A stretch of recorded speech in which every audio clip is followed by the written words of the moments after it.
Hello friends मोर अन्य এটা ভিডিঅ'লৈ আপোনালোক সকলোকে স্বাগতম জনাইছো। কালি কি কৰিলো তাকে আপোনালোকৰ লগত অলপ শেয়াৰ কৰিলো। কালি প্ৰথম গলো থাৰ্মেলত থকা তাইডৰ নাতিনিয়েকৰ বিয়া শান্তি বিয়া খাবলৈ। ভাবিলো লগতে আপোনালোকক লৈ যাওঁ। বলক তেন্তে আমি গৈ থাকো। এয়া বিয়া ঘৰত আহি পালোহি। বেছিকৈ ভিডিঅ' কৰিব নোৱাৰিলো যদিও অলপ ক্লিপ আপোনালোকলৈ ধৰি ৰাখিলো।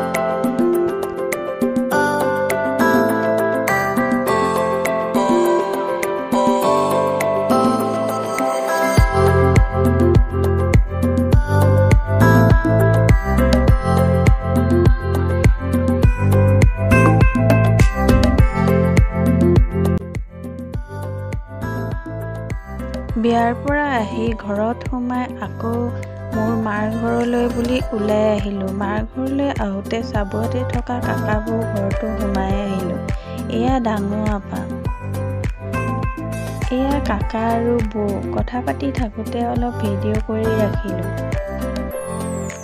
এয়া বৌমণি আৰু এয়া দাদু, কাকা বৌ ল'ৰা। লগতে কেইকপিমান ফটো উঠাই ৰাখিলো। পিছত হ'ল নেক্সট দিনাৰ ফটো। এয়া ৰঙিলী আৰু এয়া বগী, পাপাৰ অতি মৰমৰ ৰঙিলী আৰু বগী। ৰঙিলী এটা পোৱালিও আছে ৰঙা। এয়া মায়ে গাখীৰ খীৰাই থাকোঁতে অলপমান ভিডিঅ' কৰি ৰাখিলোঁ। ভিডিঅ'টো আজি এনেদৰে শেষ কৰিছোঁ। যদি ভিডিঅ'টো চাই ভাল পালে তেনেহ'লে লাইক কমেণ্ট শ্বেয়াৰ কৰি দিবলৈ নাপাহৰিব। যদি পোনপ্ৰথমবাৰৰ বাবে মোৰ চেনেলটোলৈ আহিছে তেনেহ'লে ছাবস্ক্ৰাইব কৰি ল'বলৈ নাপাহৰিব।